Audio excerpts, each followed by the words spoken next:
Oh.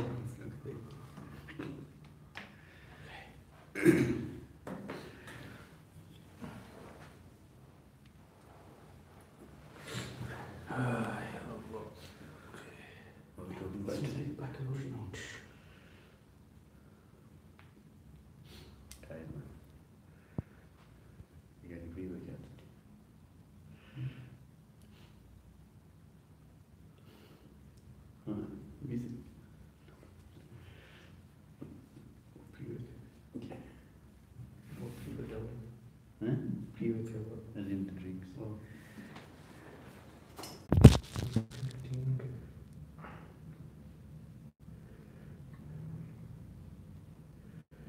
Contacting video. They contacted us. All the stuff there. What's that stuff for? This is the base entrance. Ready, guys? No. This one? Yeah, I'm going to do that.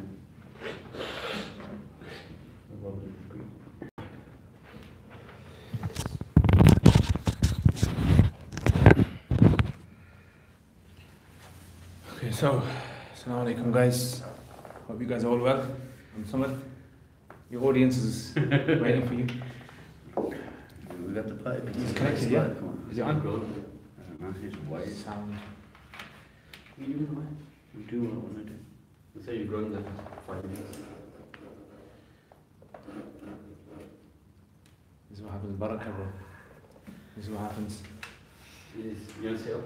Great. Yeah. That's fine. Yeah. Okay, so I think one of the issues was the sound. By touching the table, you were saying the sounds. I think I can't stop that. There's someone bleeding as well. so from my watch on the table. See.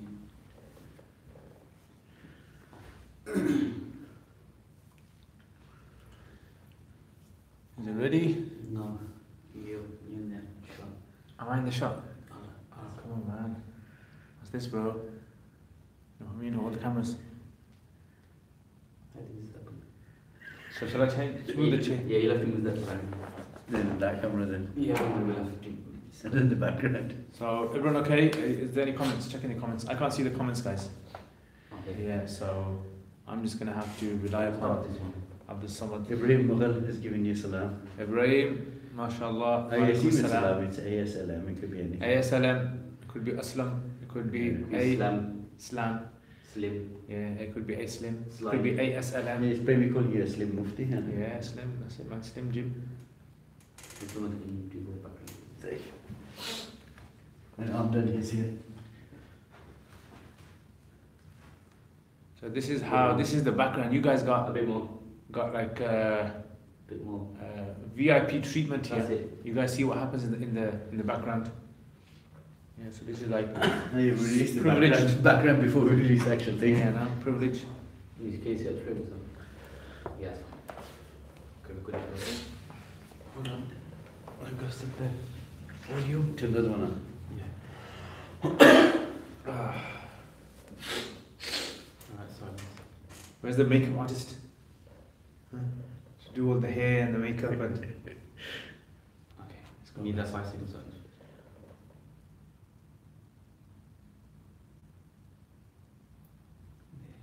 Although I don't know if that makes a difference with awkward moment. that was. Okay. What about Quran are you guys going to talk about? You're about to find out everything over.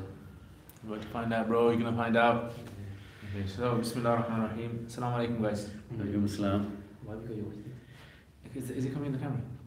It's coming in that camera. Is it? Yeah, Man, that's like, fine. If only comes in that though. It's alright. check. I don't think yours is gonna come in there. Oh, it's just right. Oh, yeah, look at that. I don't know if you checked that. It doesn't matter, man. It's coming in this camera. It's coming in there. Yeah? Brilliant. Where can I put it? It's not gonna come. Yeah, in your lap. See what? I don't want it to make noise. That's the thing. Alright, I don't want it to make noise. now this one, your fingers in the shot as well. Yeah. Is it all gonna come everywhere? Do you need the watch? Actually, I don't. You know. I don't need to watch. There was never used to be watches in the past. They never need them. Does the Quran mention the watch? Sa'a. Wow, look at that, you didn't think that, did you? Okay. So he's having a direct conversation with you. He's sorry can't come to Jalalabad for a tender wedding. Inna, don't worry, bro. Don't worry, man, inshallah. Next time. Next time, bro. Okay, so Do we start again? How does it work? Yeah, let's start again. Assalamu alaikum. Wa alaikum assalam. So yeah, what's been happening? Back again, what's new? Nothing much with me, it's the usual. Exams over, classes back. Classes are going to be finishing, breaking up on Friday. What's your plans for the holidays? Plans, nothing much. I'm still trying to finish the marketing list, the biggest headache. So make dua guys and finish the marketing tomorrow. Need to get the results. I'm in sure the time. deadline was Sunday, wasn't Yeah, no, your deadline was Sunday, not mine. I didn't receive the email. it? Okay. Alhamdulillah. How about you? Someone looking forward to the holidays? Yeah. If you guys don't know, guys, yeah, Abdul Samad is a teacher. Yeah. So I'm a teacher as well, but I'm a teacher in a sofa, and he's a teacher in school. So you get more holidays than me, don't you? Yeah. Yeah, he gets more holidays than me, and he's happy about these holidays. Yeah, I got a big one. The funny thing is, he goes back to school and he starts counting the days down to holiday. It's a permanent countdown. I remember one mate of mine said, we just wish our lives away a term at a time because he's always just counting down holiday, You know, when I was in school, do you do this? Like when I was in school, whenever the holidays used to come, I used to get stressed because I used to think there's only 6 weeks, and every day that goes, it's eating away into a holiday. I used to get stressed towards the end, so like the last week, all of it used to be, no matter what you're doing, like you've been doing something, all of a sudden, oh, it's only a week left, and then you just feel down, and then you do something else, and you're like, oh, it's only 5 days left, oh, I feel. That's what it's happening. No, I've tried, over the years I've changed it because initially I was like that, but then I decided, I'm not going to think about it until I jump into bed the night before. Oh, Otherwise it sullies it because yeah. if at one point, I'm halfway through it, you think, I'm getting closer now, or 1 week left, and you get that ominous feeling coming. So I try not to think about it at all. Actually, I don't feel that anymore because I teach and I enjoy teaching. So to me, holidays, non-holidays, really the same thing. It's just a shift in routine. But I can imagine you like, stress. 29 days left. Well, I like the fact that you got mental note down. Yeah. I'm not going to think How does that work, right? How do you have to keep that? Are you like got some sort of like artificial intelligence kind of chip in your head? I don't know, it just works. I don't want to think about something. I just don't. Ajib. Okay, so guys, Quran. Adij, tell me about the first time you had like the best experience with the Quran that you had. Best experience I had with the Quran. I'm yet to have the experience. Wow, so that means I haven't taught you properly. Now, I think the best experience probably was when I was able to translate the Quran with myself. Okay. So previously it was just a case of I learned to read and then you start you start Qaida and then it becomes a case of okay it becomes from Qaida to okay now I'm reading first juz, then it's like 2 lines, then 3 lines, it develops, like that's what recitation. Yeah. But then building up understanding the Arabic language and then not relying on translation anymore, I think that probably was my... So, okay, tell us, average, typical person, Muslim, who's born to a Muslim family, what's their normal sort of routine of learning the Quran? Chronologically. I wouldn't say... What age did you start? I probably started when I was 8 or 9. Oh, that's quite late. Yeah. Was that Quran or any reading? Was that like the alphabet? No, the alphabet I started. Basically, I started alphabet at home with my grandma, and then I started going to class probably about 8, 7, 8, something like that. I finished the Quran as 8. Yeah, my grandfather, may Allah give him Jannah, he used to teach the Quran in his house. So I was like really young. So I started about 4 years old, I think. You know, like when they're young and then you give them a qaida and they're reading, everyone's like laughing, the cute looks, the age. So from a young age I started. And me, my sister, I think me and my sister were the two that really finished early. I think she finished about 7 years old. I finished at 8 years old. Very early finished. But that was, in them days, it was without tajweed. Like what we understand as tajweed, pronunciation, correct rules, ikhfa, idhar, tajweed rules. We never used to take that into consideration in them days. It was non-existent. That was like, you remember the days when like tajweed used to be something like, whoa, this is like only special people can do this. You gotta go. And now it's like every single maktab is mandatory to teach tajweed. So that was me. Is that what for you as well? Or were you the one of those guys who wag? No, what happened was, I had a bit of a weird one. First teacher my dad got for me, because I always did it at home. Oh. He came, he didn't speak a word of English or any language I could speak. And somehow we got through a few months and learned a bit. And then they got a new teacher. He came, so done the Qaida, done Juz Amma, started the Quran, and then he disappeared. So I kind of went solo and finished it myself over the next couple of years, yeah. Okay. It was odd. Yeah, I didn't ever go to a maktab or anything. Alright. Yeah, I didn't go to maktab like the traditional type. Yeah. Well, we had a teacher who used to come to my cousins. Okay. So they were obviously older than my brother and sister when they. Yeah. When my cousins finished, then they stopped with him. So then he started coming to our house. Okay. So yeah, it was mainly family, so cousins, and he used to teach at different places. Okay. So I think he used to say like, if there's about 10 students, so we get a class together. So that's where I did it. Yeah. But it wasn't the maktab system as we know now, like you said, tajweed, or like going through the fiqh masail, etc.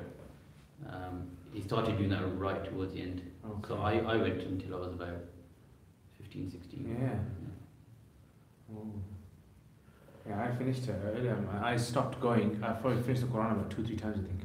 Stopped going when I was about 13, 14. So I stopped. So what would you say that, because we have this notion of they finish maktab, they probably do a couple more khatams and then they stop going. Would you say that's the best way, or would you say we need to cater for something which is for more adults? So once you finish like 13, 14, then there's something else in place for people to still continue practicing, or is that something they can do? I don't know really. I mean, looking back retrospectively, I think finishing it once and then making sure that on your own you can read it, I think that's enough. Okay. Yeah, finishing it once with the teacher, at least I think is something which people should try and do. But then besides that, as long as a person feels comfortable that they can read on their own, independently, that's the main objective, isn't it? But I don't know how that works. What about in terms of, so people often ask the question, how can I build my connection with the Quran? Or sometimes, even before we get there, how can I be consistent? What's yours kind of, do you have a routine, or what are your advice? So question is, you're basically saying, how can I mean me, or as in I as in the average? The average person, obviously. You're not average. No, as in... You finished at 8 Okay. You didn't go to a maktab, you're special. No, what I mean is, so a lot of nowadays you find a lot of people, they may not necessarily pick up the Quran, but when it comes to Ramadan, and then they have this intention that, okay, I want to continue, but then, it fizzles out. So how can you, what would you advise someone who might think, well, actually, I need to, start reciting Quran again, or I need to practice? It's interesting because I've actually made YouTube videos. I've never seen them. How to read the Quran. Okay. So basically, I was sitting there one day at home and I was thinking to myself, there's these tajweed courses that people can do, and I was thinking to myself, there must be like an easy way using online resource for an average person to be able to learn how to recite the Quran. Tajweed, obviously, that requires more of a listening and repeating sort of exercise. So I thought, for the basic minimum Quran recitation, what does a person have to do? So I went and I was searching, and loads of searching. I was actually looking how to learn Hebrew. Okay. So online on YouTube, I found this guy. in a free series of videos, and then after that you got to pay for it, I think. So he's basically gone through them, and he's done this really kind of very easy way how to learn yourself. It's really repetition. That's all it is. You know when you're saying basic level, what are we talking about? So Basic lesson is like a person who's, let's say, has never been acquainted with Arabic, has no acquaintance at all. First time ever they're seeing Arabic, and from that level, getting a person to string words together to be able to read a sequence of letters in a sentence. Okay. So I made this series then based on that. So basically the way the series works is it's about 6-minute videos, 6 to 10-minute videos, and it's just first of all going through selected letters that you pronounce in the different ways, Fatha, Dhamma, Kasra, and it's just pronunciation, phonetics. It's just the phonetics, sound. They get used to sound, and then you give them little exercises and they try to. That's what it is. So I've done about 16 of those 16 videos, and the number of people, out of all my YouTube videos here, the number of people that watch those is something I never imagined. And the number of people that respond to me saying to me, for the first time in my life, I can read the Quran. I had a bad experience learning the Quran when I was young, and now I've come back to it, and these videos have helped me. Like I can show you my the comments. You can just go on there. You go onto my channel and go check in the comments. That's all. Just check in the comments. And you see so many. They're all saying the same thing, and a lot of them make dua for me. Which I never imagined people make dua just because they can read the Quran. So I think that's if that's the case. I think an adult, a normal adult, can learn how to read the Quran on average a month. Every day having lessons, a month they can read it. Yes, the tajweed will require a bit more time, but just to be able to string words together, if they're dedicated and they give the time every day, giving about 15 minutes every single day, I think in a month they can read it. It's not yeah. So that's the. If you guys want to check it out, you guys can check it out, inshallah. Link in the description below. Yeah. Put the link in the description, free of charge. Videos are made. You got some friends, and they got like people who I think, I don't know if they're Muslims or not, non-Muslims. And I think even they've learnt and said to me, thank you very much for making this. What would you say to someone in terms of being consistent or, just... Actually, you didn't ask my question. I didn't answer your question, did I? I thought I avoided it. I thought we went to... Okay, go on, since you're plugging your video... Shout outs here, shout out guys. Make another one. I think the consistency, Actually, the reason I was saying that was because when you said Ramadan, in the number of people that watch those videos in Ramadan shoots up. Okay. Like it just goes so high that you can see in the analytics. Like all throughout the year, it's like average number of people that watch it, same kind of every day, it's roughly the same. And then all over in Ramadan, it just goes up like quadruple. Yeah, the number of people and how many just goes all the way up for the entire month. Then after the month finishes, they go down. So there is something in that month. People see the importance of learning the Quran. So go on, I'll do some of it. Now you can answer. Consistency is key, and I think to get into that, make it manageable, your daily quota, I'd say. So if someone who doesn't read, don't suddenly get on, the super vibe and you start thinking, I'm going to read a juz a day or something like that. I'd say just, if you never read, something's better, and so start with one ayah even. And if you can manage that and you're keeping up, because what happens is, it's people when they want to get onto something and they have that zeal, like I really want to do this. The first day they don't set a limit and they read, and then they read too much and they're like, this is too much. And the next day they think, that's a bit heavy, so allow it. Or a few days later they start leaving it, and then it's back to old habits, isn't it? Yeah, I think to start with something very manageable. Would you say maybe give a limit that's maybe too small, so one ayah. But if you do that and after a month you've kept it up, then it's something you're keeping, because keeping it is so much more important than doing one massive run and then. But I'm sorry to stop you there. Well, my question is that because they're doing it? Would you say a person would require, let's say, a team effort, a group of people to come together? Like if you go to some mosques, you see when they read Quran, they sit together and read. Like in my local mosque, like after Asr maybe. So a group of people will sit around in a circle and they read Quran together, and it kind of motivates them that if one day they feel like they don't want to read, you've seen that circle, they feel they have to read. I think that would depend on the individual, because some people are able to have a routine, stick to it. So they might say, I'm going to spend 5 minutes in the morning, 10 minutes, whatever, or in the evening or whatever. So for those people, it's not necessarily that the group motivation. With other people, they might have tried the routine, so this might be something good. So if they have, in the local masjid, or I mean, it's actually a good initiative for each masjid to have, set a time which is where you get the biggest jama'ah, and after that, say, sit down. That way, people can listen to you as well, correcting mistakes, and likewise, or even if they don't read as a loud to each other, but they can say, okay, look, this is the time to read. Everyone just sits around. Everyone reads their own 10-15 minutes, and whether they can manage and leave. So I think it just depends on the individual, whether they can stick to a routine or whether they need an outside, some sort of structure for them to fit within.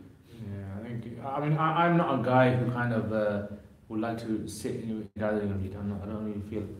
I think with the gathering. But the thing is, like, if I see someone read and I'm listening to them, I just feel like I want to read as well. I see someone reading, I think, you know what, I want to read as well, and I just start reading. So I think that does motivate me. But I'm not a guy who gets into that kind of routine. In fact, recently what I've started doing is been for about, I don't know, maybe about 4 months now. I don't know, 3 months, 4 months. I've started to listen to Sheikh Husari. So I put it on speed 2. I download it from YouTube. I put it on speed 2 because he reads quite slow. So I like to listen to it faster. So I put it on speed 2 and I just listen to it, and I've probably kind of completed the Quran. But if I listen to it every single day after Fajr, I just listen to it. Like if I'm going to the mosque or something, or after Fajr, sit down and just put in my ears and just listen to it, maybe half an hour. I mean, personally, I find that, spiritually, I find it very beneficial. I understand the Quran, alhamdulillah, so I can listen to and understand, okay, he's saying this, he's saying this, he's saying this. And maybe I've heard this surah so many times, but on some occasions, I'll listen to it and it will I'll think, okay, look at that, look how Allah's mentioned this with this. And it kind of makes me reflect on something. And in the daytime, that's the kind of thought that will go through my mind. Remember in the morning I read this. So it's a kind of like a moral kind of support as well in the day. Or it lays down for me some sort of guidelines in the daytime. Where would you put, say, listening to Quran in comparison to reading it, and in terms of priority then? So you can't obviously replace reading it completely by just listening. I think you have to clarify one thing there though. What you're doing is active listening. So you're actually listening and reflecting. Whereas some people might just have it in the background. They might be driving, they might be focused on something else, or they might be working and they'll have it in the background. Personally, I don't like the background. Honestly, if people do, they do it, but I myself, I can't do that. If it's on, I have to give it my attention. I don't like doing something else where it's, background music kind of thing. Nowadays, you might go into a shop and they might have it playing in the background, so... the reason I don't like that person is because it's like, it's like Allah's words, and you feel bad inside that, this is something which was sent down from the Prophet ﷺ, and it was recited, and it was written down, and it was something that was passed on generation to generation, and then you're kind of giving it the same status as like some background music, just to kind of create the ambience. I don't think that's I'm not going to leave a shop for it, but if it's somewhere where I could control, if it's at home or a mate's house or something, then I'll mention, look, I don't, can either turn it off or put something else on. But what if someone says to you, isn't that better than, Not better than silence. Because I think honestly, it's worse. Some people have said that to me, isn't it better for me to have it in the background at least, than not to have it? The fact that Quran's playing is good, but the fact that you're ignoring it, I think, is wrong. Okay, if we're driving in the car and we're generally just quiet and that's playing, that's completely fine. But if we're talking over it, I think it's something else. What do you reckon? You might not necessarily actively listen in the sense that you're reflecting on it, but if you're driving and it's there, I think your mind might wander, but there's still some benefit there. But if you're talking over it, then you'd have to say this, you're kind of almost devaluing it. If you think about it the other way of Allah subhanahu wa ta'ala. So if you're not paying attention to that, you wouldn't do that with, your parents or your wife or your boss or something. You pay them attention. So similarly, we should some people might think, well, actually, I don't understand the language. So you get those translations, but at the same time, the reward just for listening to, even if you don't understand it, and there's a different spiritual element to it as well. Just listen. I think that's maybe something us guys, we kind of generally understand Arabic, and we can probably listen to the Quran and understand it more than an average person. But I think, what comes to my mind is that there's a verse in the Quran where Allah says, that a prophet says, وَقَالَ الرَّسُولُ إِنَّ قَوْمِ اتَّخَذُوا هَذَا الْقُرْآنَ مَهْجُورًا. The messenger says, oh my Lord, my people have taken the Quran as something that's been left. Meaning that it's as though something that is derelict has been unused, mahjur has been left. So, this, in a way, it's kind of like an application of that verse, where the only thing the Quran has boils down to nowadays for many of us is simply something which is just like background. It's a background, filler, you can say. Is that a word? Yeah. And when we say it's a word now. But it's like a background, it's like something in the background, just there in the background, and it has no other purpose for many of us. That's why I think I don't feel comfortable just having it as something in the background. I rather try and. But I understand what you're saying. A lot of people out there do kind of raise this question. Look, I don't understand Arabic. And then, should they listen to the translation of the Quran? Would that be something that they should listen to? Because there used to be this guy, I don't know if he's still alive, if you remember, by Central Mosque, remember? And every day in his car, he had big speakers on his car.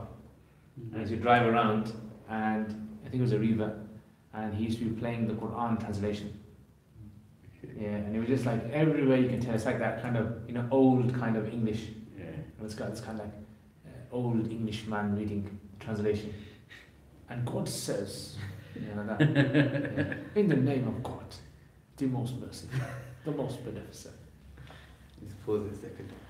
A couple of questions, so we're going to take those. What's the question? So question. My best experience, okay, this is wrong, Ibrahim.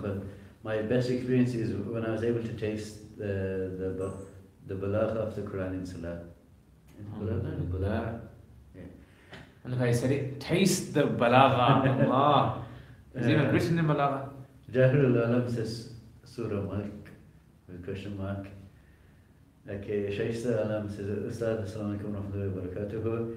Is it shirk to choose to watch a video of praying even though you have time left for prayer, like a hidden shirk? Okay, I'll have to try and address that in another video. Just try to keep the questions Quran related, guys. Keep it Quran related, inshallah. We'll try to answer the Quran ones.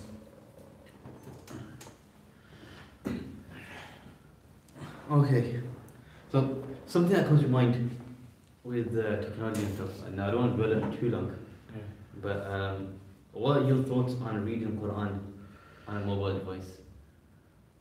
Fine. Do you use I do myself. I find it very convenient. I mean, the reason I do is because it's a very convenient thing for me, and anywhere I am, I can read the Quran, and to me, I try to look at it as convenience, really.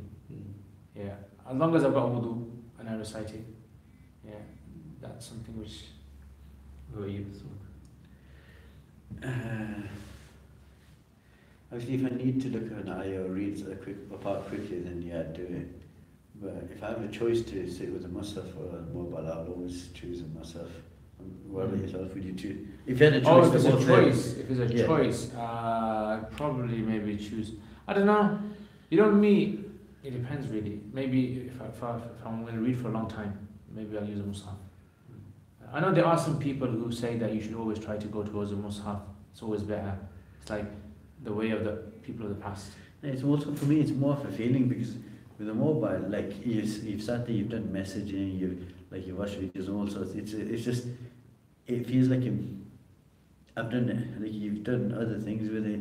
Whereas Quran, I don't want to muddle it up with doing other things. Okay. So it's like that same experience, you're reading messages, you're flicking through WhatsApp, or you're reading something online, and it becomes like too similar in feeling. Whereas if I sit down with the mushaf, even though you've read other books, but it just feels different for me. But maybe because I grew up doing that, and then this is something new that I've always associated with a different experience.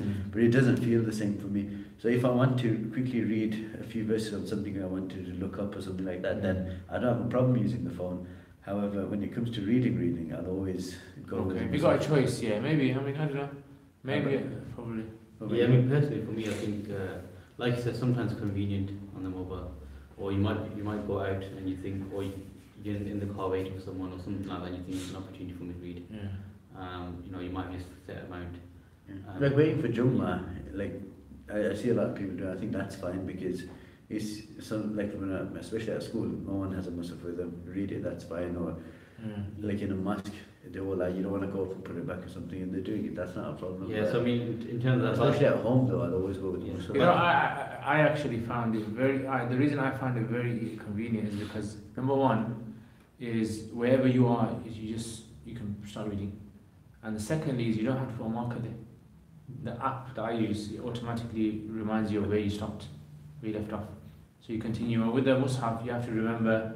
I used to know a guy who used to actually write down on a piece of paper where he stopped on his phone, and then when he used to start again, he would, you know. I find that a bit just too tedious. And the other thing is, when I went for Umrah last year, I actually found that I could do Tawaf and I could read Quran as well. And you phone. Yeah, and I did a large portion of the Quran just by, and it made the Tawaf seem so quick. Yeah, so instead of like holding, some people walk around with the Mus'haf in their hand, walking around. Are you trying to? I think I heard you were using a selfie stick and taking pictures. Okay. So basically, I was using that and I found it very convenient, very easy. So I could do that. I mean, like I said, for me, convenience sometimes obviously is a lot more convenient. But like someone said, there's a separate feel. I think when you open the Mus'haf, it's your concentrations kind of, because you have to set that time aside and you have to sit down, get the Mus'haf, and whereas rather than just put it in your pocket. And so how are you when you're reading on your phone? The notifications start coming. No, I don't have that. My notifications, I put them on silent. Okay. I don't like notifications coming up. It's just so annoying. Okay. I don't like the light flashing. It's a headache. So what happened is I'll have loads of notifications come up, and then later on I'll check it and I'll see all my notifications. Okay. So my phone's always on silent. Very rarely will I have it on. okay, so yes, I mean that's totally. But I mean, what about your? So what we were discussing earlier regarding translation. Would you say that's something that people should do? I have this dilemma all the time, especially in Ramadan. So I think, okay, this Ramadan I'm going to try and do 2 khatams or whatever it is. And then I think, actually, why don't do 1 khatam and then read the translation along with it? So, and I think, no, it's a month of, you're more reward for recitation. So you order that, so what would you advise in that situation? Advise as in what? Should you read the translation? But do you need to read the translation? Certain stuff, yeah. Still, okay. There's got it. As in, you read it, you understand it, but what? You want a second opinion? No, not necessarily. Sometimes when you're reading it, you're not that kind of confident in. No, sometimes you're reading it and you might. For me, it doesn't always register as quick. So it becomes like an exercise of me read an ayah and then in my head I have to translate it. Buffering. Yeah, exactly. So it's not like how we talk. So if I hear the ayahs in my head, I still have to translate it into English or another language, and then I understand it rather than certain ayahs you pick up the other ayahs. So in that sense, or even someone who doesn't understand Arabic. So do you find that translation helps you a lot? See, the problem I think translation is a hindrance for the problem I find with translation is I'll read a translation and I think to myself, they shouldn't have used this word. Yeah, that's what happens to me. So I'm reading it and I go, that just sounds so cringy.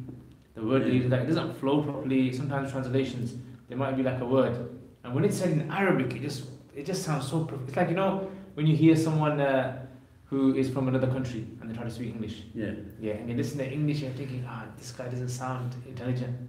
It's obviously that's just a stereotype. I'm just saying an example. Yeah. But when he speaks his own language, it's like the guy just sounds amazing.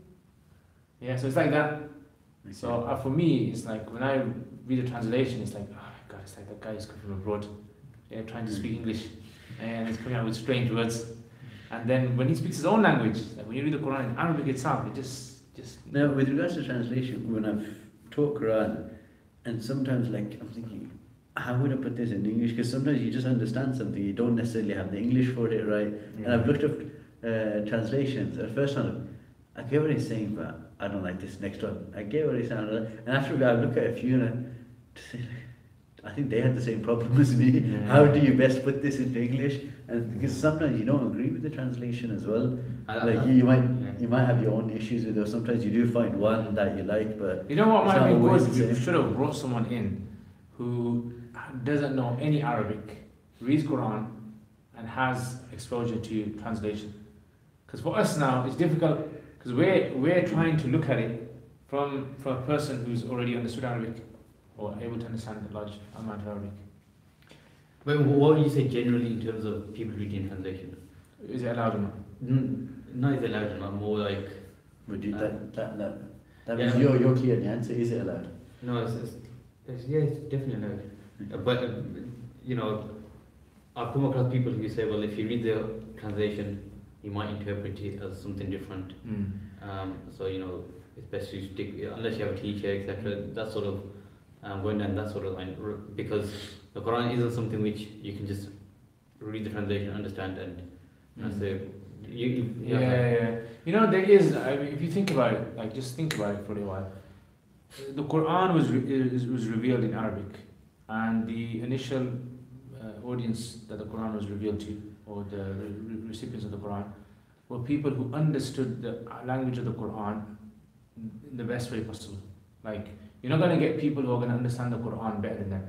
It was their natural language. They were born with it. You know, they understood it just as anyone understands.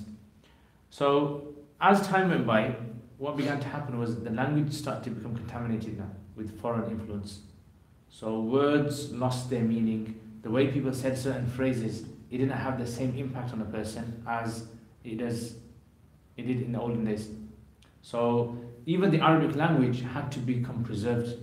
There was no concept of preserving a language in the times of the Arabs when the Quran was revealed. And then after it was basically I would say maybe within 100 years, when the first dictionary coming out. Because they saw the problem that, you know what, our language is disappearing now. And it was actually even before that when Umar radiallahu anhu, he told the people that, right, start preserving your poetry because your language is preserved in the poetry, which is widespread, well known. If you guys understand your poetry, you're going to preserve the language that's at that time, frozen in time. And then later on, this was like the foundations of dictionaries, you can say. So the English translation, the biggest problem with any translation is, like you just said, is that the translator, you're looking through the eyes of a translator. And that translator is not going to be someone who perfectly understands the Quran. He's going to be someone who's still understanding. Like a translator, 10 years down the line, his understanding after 10 years is going to be more refined than 10 years ago. So if he's written a translation, you're obviously looking at a very imperfect interpretation of the Quran. It's not, they say, you shouldn't even say translation, you should say interpretation. Because that's what it is in reality, it's not the Quran. And this is where a lot of people get confused. So I think that is a core problem with the translation. I have the translations is, I think they're good, but if we're to nitpick, it's what they're going for, because if they try to convey the meaning, then you might lose the succinctness of certain ayat and verses, and surahs, because to fully convey the other nuances and the other things that can be meant behind it, it has to become an explanation, and then you lose the short sharpness of the verses. Whereas if translators, they try and emulate that, you lose a lot of the deeper meanings that can be inferred from the Arabic itself that the English wouldn't necessarily put across. So you lose something with the translation. Okay. But failing the ability to learn Arabic, or essentially learning the Arabic, I think it does suffice. You have to be reading a translation, because I always think it's better to have some understanding than none. Yeah, see, I mean, that's what I was going to lead on to, is if you're saying you lose that translation, that's all fine, but does everyone have to learn the Arabic language and then understand the Quran? Because when Allah subhanahu says, ponder over the Quran, do you not think about the verse, do you not know the sign? These sort of things, people, well, you might hear some in the bayans of certain bayans and certain surahs and stuff, and you might get that understanding. But then does that mean these people, for them, the Quran is just recitation, and the understanding comes from, studying some fiqh or whatever? But then, even then, that's limited to a certain field, whereas the whole spiritual element and that connection with Allah subhanahu wa ta'ala, where you're saying, you're actually pondering and you're thinking for yourself. Because the way you interpret a Quran ayah, or even any of those scholars, interpretation is one thing, but the meaning it has to you. So someone might go through an experience, and the Quran ayah might mean something to them, whereas you might translate it or explain it completely differently. You know, I've got to stop you there, because you know, like when we say different interpretations, a lot of people might think of that the Quran is like open to like an infinite number of interpretations, and they're very independent of each other. But that's not the reality. The general understanding of all the translations, they're all saying the same thing. So it's not like a different interpretation in every single verse. I think that's very important to get clear from the beginning. So we're not saying like one translator is saying something totally opposite, like 100% of what he's saying is 100% different from what he's saying, 100% different. Then that's just different versions of Quran then. So I don't think that's the case. I would say it's like maybe 80 to 90% of what the Quran is saying and the translations, they're all saying the same thing. Then it's that like the possible meanings of certain verses. What can this possibly refer to? So there's like multiple different possibilities that the Mufassirin have discussed regarding certain verses. Yeah. So maybe that's looked at in a certain way. So I think when we need to be clear. Yeah, no, I definitely agree. But if I rephrase it, is more the connection you have with the ayah. So your understanding might be the same, but you might connect. But what does connection mean? Connection. That's a very vague. I think at the very least, what I'd say. Is it like, are you saying connection? What resonates with you? Is that what you're saying? Yeah. So I mean, for example, let's say a revert. They might listen to a Quran ayah and they may say, actually, you know what, that was the thing that made me realize, okay, Islam's a true religion. So that the connection they have with that particular ayah. But it's not interpretation, is it? Yeah, that's what I'm saying. The connection, the interpretation. I mean, even the connection. When they say connection, you mean as in connection. Like connection, does it mean like there's someone who has no connection with the Quran, as in they don't practice it, they're very far from it? No. Okay, let's take the example of. This week is you, bro. Yeah. So let's take the example of, I don't know, one of the the creations of Allah subhanahu wa ta'ala mentioned in the Quran. Now you may say, well, actually, this is Allah subhanahu wa ta'ala explaining how great He is in terms of the creation. Through this you can see the signs of Allah subhanahu wa ta'ala, etc. Someone else who works in that field, for example, they know the science of it. They may look at that verse, the interpretation is still the same, as in it's still about the creation of Allah subhanahu wa ta'ala. But they see more layers, where we just say on the surface, you know, the sea is a great creation, the sky and heaven, the earth is a great creation. But they may look at, well, actually, you know, the sky, the gases in, you know, the structure, this molecular structure, etc.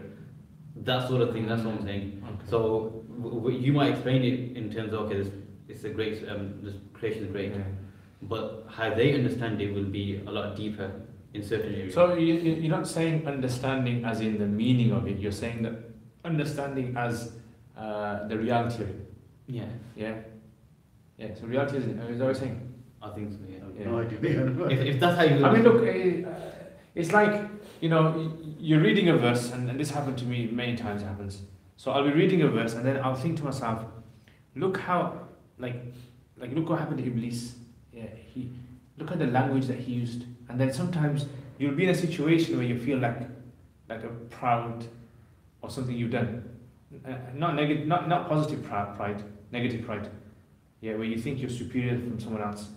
You know, it could even be like maybe you know a certain topic very well, and you enter a gathering and you think that you know this topic better than anyone else. You feel pride, and then like you'll hear that verse, and then it's something like, think to yourself, look at that. Look how Iblis, look how he felt. Now I can like although I shouldn't be saying this, yeah, this is something that me and him can connect. You know what I'm saying? Is that what you done that course? Is that what you're saying? Yeah. Yeah. So no, not necessarily. See that one. Actually, in a way. So yeah, exactly.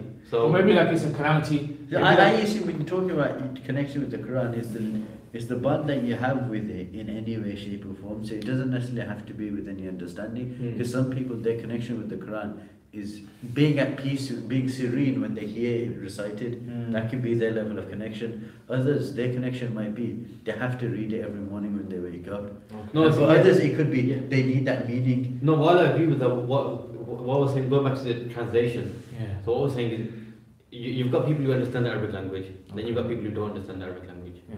Now, for these people who don't understand the Arabic language, are we to say to them, just recite?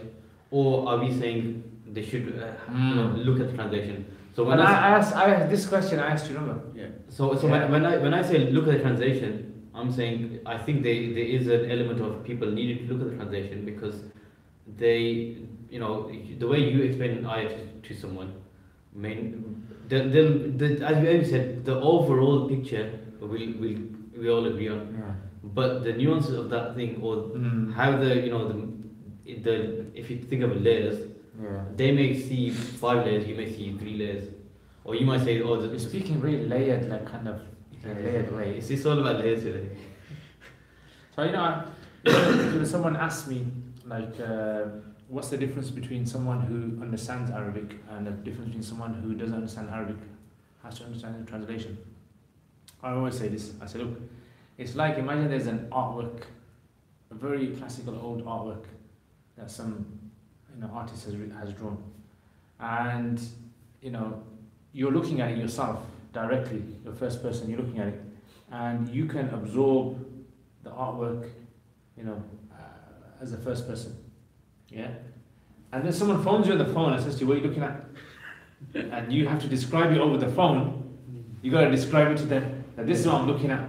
So it just becomes. I think a translation can make the Quran look very crude. So would you say a person shouldn't read translation? I'm not saying a person shouldn't read translation. I agree with what Ali is saying, that the idea that the Quran is something which resonates with people and the layered issue, yeah. So to a degree, I accept this concept.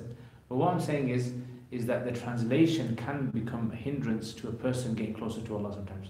Like you might read a translation and then, like when I used to read translations in the early days before I learned Arabic, I used to feel, this just sounds too archaic. It's like I'm not qualified to understand this. It's like something's wrong with my understanding of English and this English, and it just seems as though this is like a formal letter, that you'd read from the government or something, which it has no kind of spirituality to it besides the name of God, Allah being mentioned, and the name of prophets in there. It was for me. That's what it was. It was very difficult for me to be able to understand it at my level of understanding of English. Now, since then, alhamdulillah, there's lots of English translations that have come out.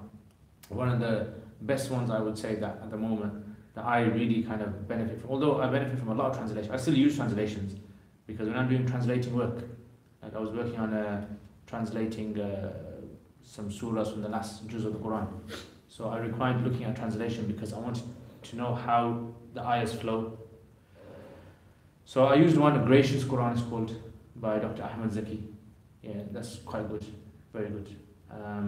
But yeah, I mean, I think, I don't know, maybe the viewers, maybe they would be able to, say better, because they probably understand this. I mean, we've got a comment from Bizk.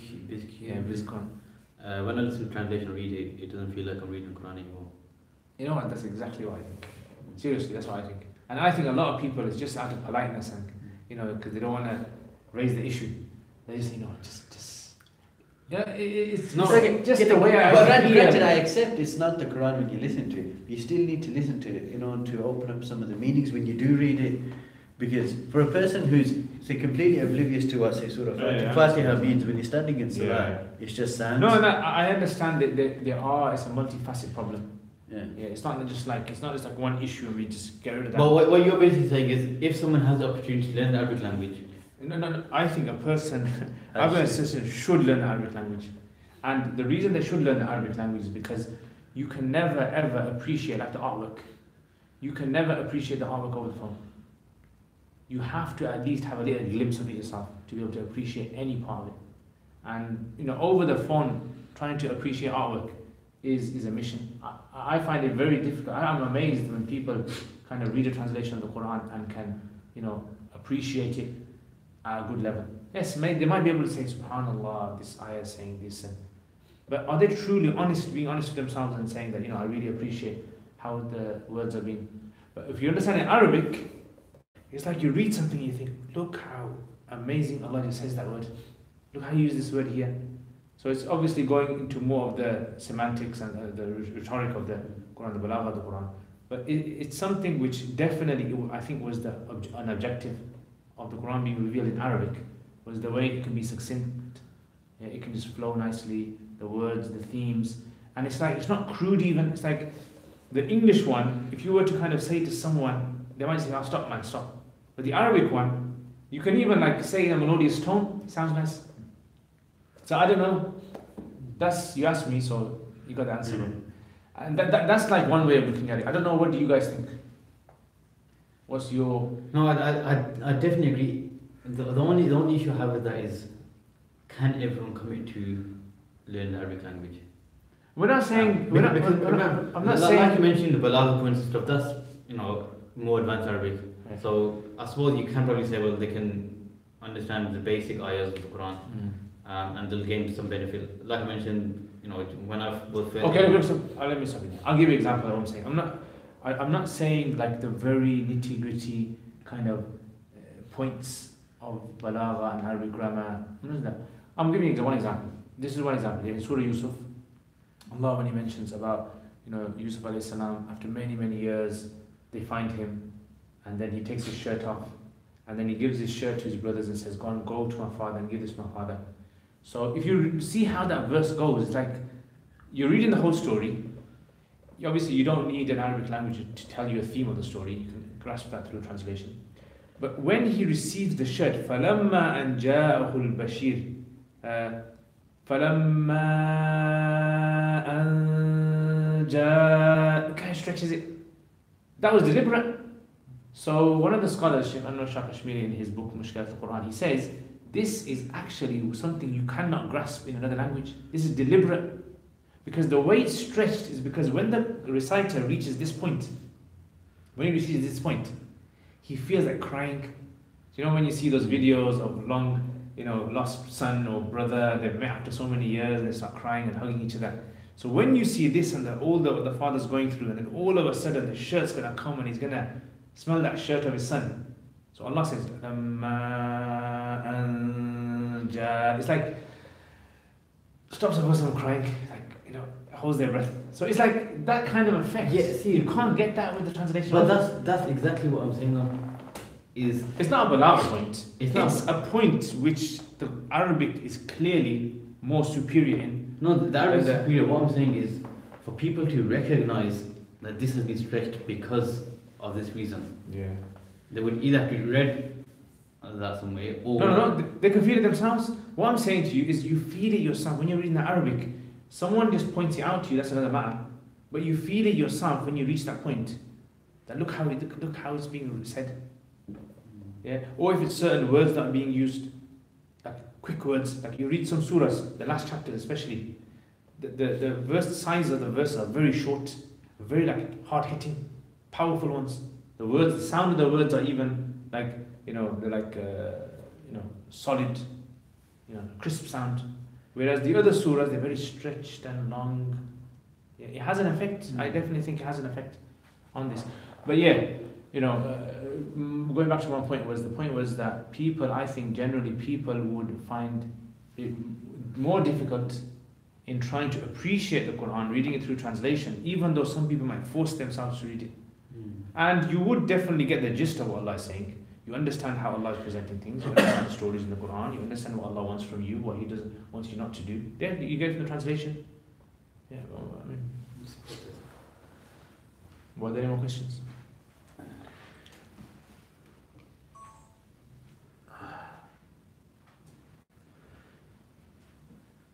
No other questions? Okay, I think it's important to show people the linguistic miracle of the Quran, much like what who's asking to say that? He's not asking, he's giving a statement. Okay. Every Mughal. He also says, that's what made me want to learn Arabic. Muhammad Siam says, what's your favorite tafsir? I'm going to get to that. Okay, that Bizk, he really mentioned, and it doesn't sound beautiful, and I don't even get what it's trying to say even when I read it in English. So I agree with you, Ustad. You have to learn Arabic to really read it. You get emotionally connect. You can't emotionally connect to something because English language isn't beautiful and deep in its meaning. Our English isn't deeper. No, there are like some obviously English who speak proper English. Yeah. We just kind of speak like Guzara English. Yeah, just kind of get through our day. Okay. Yeah, so I mean, moving on then, so you've got the translation. Now, where would you, so like you're saying, you can't appreciate the Arabic language, where would you put tafsir in this? As in... Let me clarify something. Look, I'm not saying to people do not read translation. Read translation, what I'm saying. No, what I'm saying is they need to know in the back of their minds. It's not the same thing. You're going to read translation, the feelings you're going to get when reading translation, right, is not necessarily what is intended from the translation. The translation is something which is difficult, trying to capture the richness of what the Quran is about, in all its essence. You're never going to get that. You're probably just going to get 10% of what the Quran is trying to present, the effect it's supposed to have. And again, this leads on to the other question, which is then, what is the point? Like, if majority of the human population is not going to know Arabic, which is the case at the moment, majority of the Muslims in the world, let's say, are not going to understand Arabic as it was revealed to the Sahaba, then how is the Quran a guidance to mankind then? So either it's through the translations, or through the people. It's through the explanation of the religion through the Quran. So all of our religion, the scholars, the books that they've written, the sciences that they've developed, and everything associated to it, that is the preservation of the Quran itself, the recitation of the Quran, the writing of the Quran. The way I see it as a guidance to everyone, I think everyone's duty is to try and connect with it, read it, understand it. But the Quran's sphere of influence isn't restricted to those people that read it and understand it. Because, like as a proxy, you could say the ulama has influenced the people, or the general way that the people have adapted the way of living and the culture, according to aspects of the Quran. I think that's how it's influenced and guided people, I'd say. So it doesn't, I think the primary is try and read it, try and understand it on a personal level, but as a guide, it's guided, it has guided us, and not necessarily due to everyone reading. Are you saying that it's guided, most of the people have been guided directly by them interacting with the book, or is it because, through a secondary? I think through secondary. I think if you take fiqh as an example, how many people have ever taken how many people have learned their fiqh from themselves reading the Quran? Like, more often than not, it's been due to someone having read it, pondered over it, and then looked into it, cross-references with other things, and then come to a ruling. And I think that's how majority of people have always taken benefit from it in that way. Yeah, I agree with that. So now we clarified that we're not saying don't read the translation, but obviously the Arabic language is far superior, and that is the reason why the Quran was revealed in Arabic language as well. Where do you put tafsir into this? Is tafsir an add-on? Is it an extra? Is it go hand in hand? How comes you're asking the questions? Well, I'd say I'm the layers guy. the way I'd say to that is, before you ever read a tafsir, read whatever part you want to check up by yourself first, before you get skewed with someone's explanation, this and that. Just without any filter or anything, just absorb the Quran first. But who is this for? Who are you addressing? I mean, as a general answer, I'd say. Who are you addressing? Are you addressing the person who obviously you're... I'm assuming the person who's going to tafsir is someone who's... acquainted with the Arabic language. Yeah. Okay, so... Do they have to be acquainted with Arabic? Let's do one at a time. Let's not have questions upon questions. And then we don't answer anything. Acquainted with the Arabic language. If someone is acquainted with Arabic language, I'd say read the Quran first. Try and see what you take from it before reading a tafsir. And then when it comes to tafsir, you get mufassirin that focus on so many different things. You have some that focus on linguistics, some that focus on using hadith, some that focus on commentating on the Quran using other verses, and then they might use Israeli riwayat and things like that. You get so many different ways that people analyze it. So then you can... The Quran I think it'd be a good idea if you have a podcast on tafsir. Yeah. On tafsir generally, because it's a very vast topic. It's like a lot of people, again, it's like the art, Yeah, yeah. Listen over 2-3 phones. I'm the latest guy, you're the off guy today. But it's a good example. Yeah. Definitely. I mean, I totally agree with what you say. No, that point there, bang on. I think that tafsir should not be seen as something which is the only way that we can access the Quran. It's not like the only way you can understand the Quran is if you've read it in a tafsir. Then that would mean, technically, what that would mean is that when the Sahaba were exposed to the Quran for the first time, they had all the ayats explained to them by the Prophet ﷺ, which isn't the case. In fact, we only have like a small portion of the verses. We look in the books of hadith that have been collected.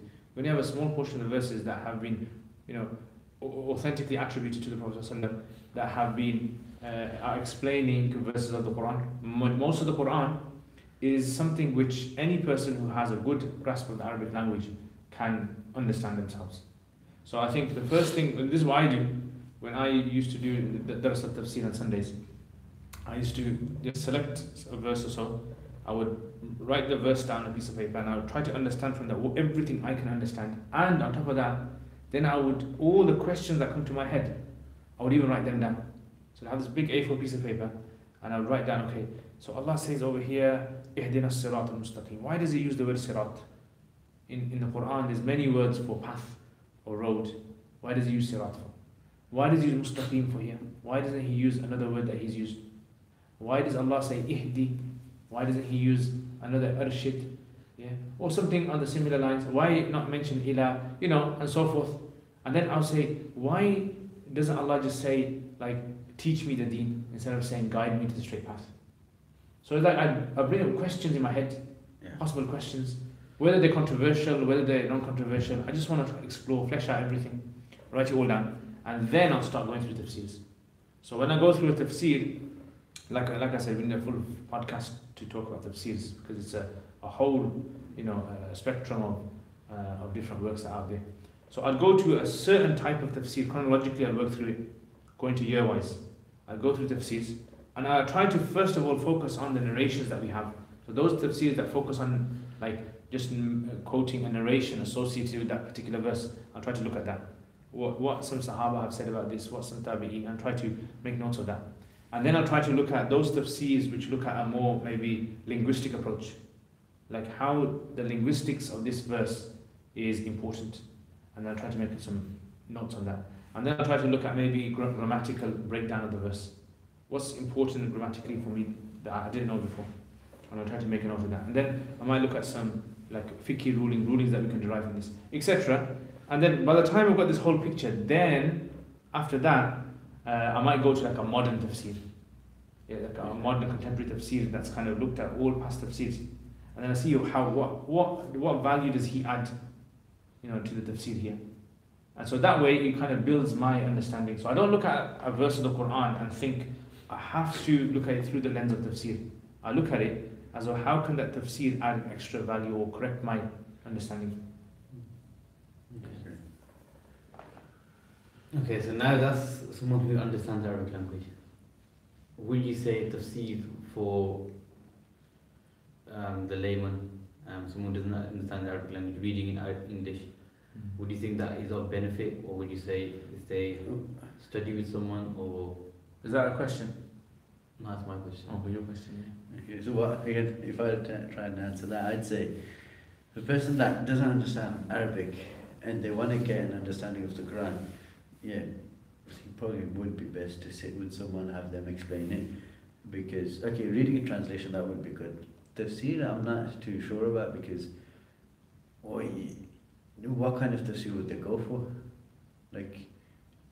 Again, what I would say, I would ask them, what do you want to achieve out of tafsir?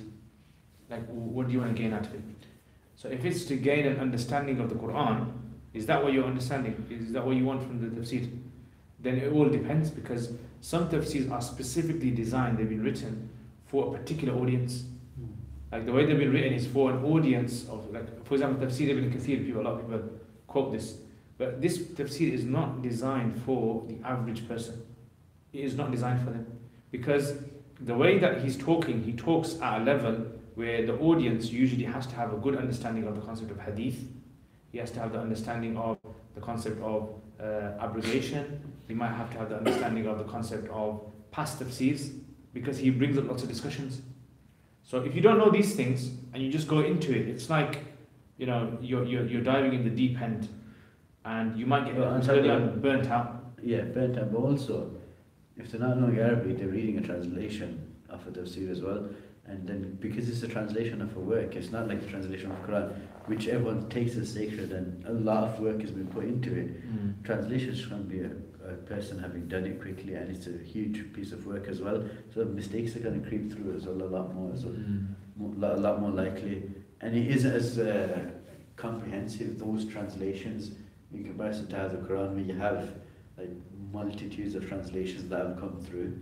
I mean, I think for the people who don't understand Arabic, for them tafsir should be maybe having an explanation when they're unsure, but I think a class would be better than reading it yourself. Yeah, so I mean, if someone can dedicate that time to actually read themselves, it's probably better to study with someone. So if you have any questions, you could ask and get it addressed and things like that. I think to be able to read a tafsir, which implies studying yourself, I think you need to be at a level before that, because a lot of these books, they assume prior knowledge. For like you said, if Ibn Kathir and other books, they assume you have a working knowledge of certain things, so you might misconstrue certain ideas. Whereas if you're with a teacher, they'll be able to like gauge it from how you take it, or they know you, and they'll be able to adapt their teaching to you. Okay, so I mean, I think we'll wrap up on this final note, which is we've kind of considered, you know, how you study, how you learn to recite the Quran, etc. Now, the most difficult part, I think, is one thing is having that knowledge. I think the most difficult part is how do we bring that knowledge into our lives? How do you actually put that into action? Because a lot of the time people will quote ayahs, they'll mention certain verses, certain stories from the Quran. You'll hear a lot of bayans on certain, you know, surahs or ayahs and the whole thing. But when you look around generally, as a Muslim population, across the board, wherever it is, I think sometimes, you know, the core fundamental that the Quran teaches, we're not seeing that in amongst Muslims. Now, I know it's not a simple question to answer. There's so many layers. But I mean, what would what would you say? So let's forget the bigger community, the picture of the, you know, how does someone rectify themselves? Firstly, Using the Quran. Yeah. Or is that? It's a difficult one. I mean, why mention Quran? Why didn't you just mention just generally how does a person rectify themselves? Why mention the Quran? Copy the Quran. No, okay, I know it's the Quran, but it's like, you know, it's like people have this understanding that, look, I need to. So why mention the Quran? What I mean is, because when we say the Quran is a guidance for us, what does that mean? How do you use it? Yeah, what does that mean? Does that mean are we saying that? Let me try to rephrase this. Are we saying that the Quran, as a person who's reading the Quran, should make this Quran like a physical sort of instruction manual, which they have to act upon in a kind of a scheduled, routine, regimental sort of style, in order for them to be able to. So it's like, basically, are you saying it's like more like a tom-tom, yeah, where you're kind of like making the Quran like your tom-tom, if that example is befitting, and then what you're trying to do is just trying to follow. It says this, you do this. It says this, you do this. It says this, you do this. I think that is something very difficult. I don't think anyone's ever done that.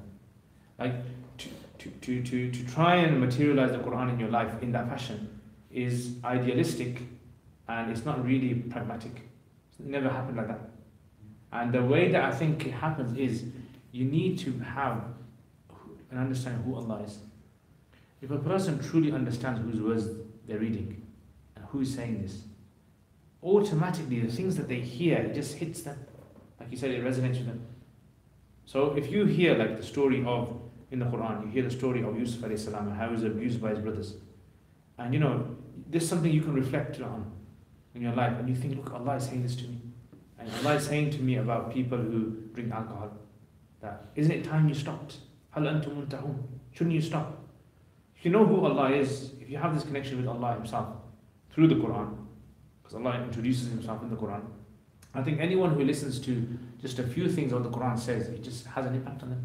Rather than, I personally, I don't believe in this kind of regimental sort of way where, you know, if you want to rectify yourself, you have to. I don't think this is a way for everyone. Some people might find this way useful, where you kind of connect with a specific mentor, and then he kind of tells you, do this in the morning, and do this, and do this, and do this, and do this, and then you just follow like a robot, and you just do this. It works for some people, but I don't think it works for the masses. It's never been something, even the Sahaba radiallahu anhu, we don't find them following to the T, like a whole list of instructions. It's been more like, you know, change this in your life. Change this in your life, slowly. And these changes start to come into their lives. I think that's a more organic sort of way of, you know, acting on the Quran. That's what personally I found through experience. I don't know, maybe you guys have different experience. I think obviously true change comes from wanting to change. But at least with the Quran, I think having a connection there, I'd agree, you wouldn't have that regimental thing where, okay, the Quran says this, I'll do this, take it like that. I think Quran is the gateway to, I think, increasing one's ihsan and just knowing that Allah subhanahu wa ta'ala at least is seeing you. But the better bond you have, you come to realize that, you know, and your actions become as if you know you are in front of Allah, you're seeing Him in that sense. And I think that's how one can change for the better, by having that constant connection, constant reminder of Allah subhanahu wa ta'ala. You come to realize in each and everything that you do that I'm in front of Allah subhanahu wa ta'ala right now. Because it's easy when you disconnect yourself from the deen, or you're not constantly cognizant of what of Allah subhanahu wa ta'ala and His book and salah and things like that. You might become heedless of certain things, but the greater connection that you have with the Quran, and you're having that interaction with Allah subhanahu wa ta'ala, then in your actions outside of reading the Quran, you're mindful of Him. Okay, so when you're walking, how you're talking with people, and everything that you do, you start to realize that way, I'm in front of Allah subhanahu wa ta'ala, and that would change your action and how you maintain yourself. I think that's how you get change. What would you say? No, I think when you mentioned, that came to mind, the hadith where someone asked Aisha Rizwan, how was the life of the Prophet ﷺ? And she said, have you not read the Quran? He was the embodiment of the Quran. So I think that was more of a natural process. Obviously, we're talking about the Prophet ﷺ, it's a different thing, but for us, I think if we try and artificially say, okay, look, the Quran says, do this, so I think that's a bit more. It might work for some people, it might be natural work, but I think the more natural way, as you mentioned, and someone mentioned that, having that consciousness of Allah subhanahu wa ta'ala will be more effective and will, you know, be more natural for you to work that way, as opposed to trying to artificially impose it on yourself. Yeah. But yeah, I think, Alhamdulillah. inshallah. So maybe if someone has any ideas of what kind of future podcasts we can do, or maybe even comments or feedback, constructive feedback, we're always open to, inshallah, feedback. That's it, I think. Next podcast, inshallah. There was a question there, what's your favourite tafsir? I don't know if you have one. Who's asking? What's the name? Siam, I think it was Siam. He's from America. What time is it? They probably midday, isn't it? What's your favorite tafsir? Is it finished now? Finished it. Yeah. Finished. Favorite tafsir? I don't know. It's a difficult one. Ruh al-Ma'ani is one that if you're saying to me the one that I check the most, Ruh al-Ma'ani. I always check that. On my phone I have an app, you know, that Furqan code. Yeah. And every time I need to check something, I just quickly go to that. That's just very, very, very easy for me. Again, convenient. Yeah. One is expensive to buy the tafsirs. You like Sha'rawi, don't Yeah. You know, what I find with Sha'rawi is, you know, when I read the Quran ayahs and the question that come to my mind, You answer that. I'll find him in there more. Okay. But like I mentioned, Ruh al-Ma'ani is thorough, so I like that. But because I haven't read too much, what I've tried, every time I've taught Quran, every time I try and pick a different tafsir. So I might do 6 months of one tafsir, and then 6 months of another tafsir, just to get a flavour. No, I liked teaching with Ibn Kathir, because I just, you know, with all the narrations coming, I like seeing it in light of how the Sahaba were at the time I had the Okay. explanation they received. But sometimes looking up, I like to go through it because he says this one's got 18 masail. So you can, if I'm wanting to look for something in particular, I can see masail 1, actually I don't want, not now, 2, no. Okay, this is the one I want and I can read it. It's easier to navigate. Razi's like that as well. You know Razi? Yeah. He's like that. And فيه 13 مرة مثلا. There's a question, actually no, not question. Ibrahim Mughal saying, I would love a Tafsir podcast. And he said, Jazakallah guys, you've given me the motivation to get up and read some Quran and research Tafsir before I go to bed. Alhamdulillah. Just make sure it's not just for tonight. Actually, someone was saying to me as well, to start just like a long term, just like a tafsir, kind of go through. That would be a good idea, you know. Have something like just a small little thing, to go through a verse or 2 verses, small little 15-20 minute thing. Where we kind of go through that, discuss it. Yeah, with that'd be good actually. Have you done the transfer? I know we do that. Yeah, so we could do every month. Okay, next one's 2 weeks then. Yeah, what are we doing again? What are we gonna do, guys? What's on the list? Check on the list. I need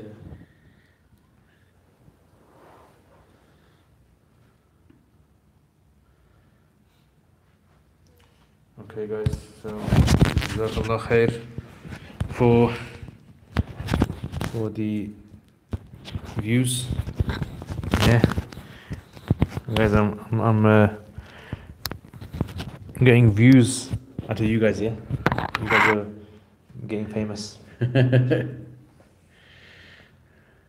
Jazakallah khair, guys. Alhamdulillah. Any other questions you guys got once we sign off?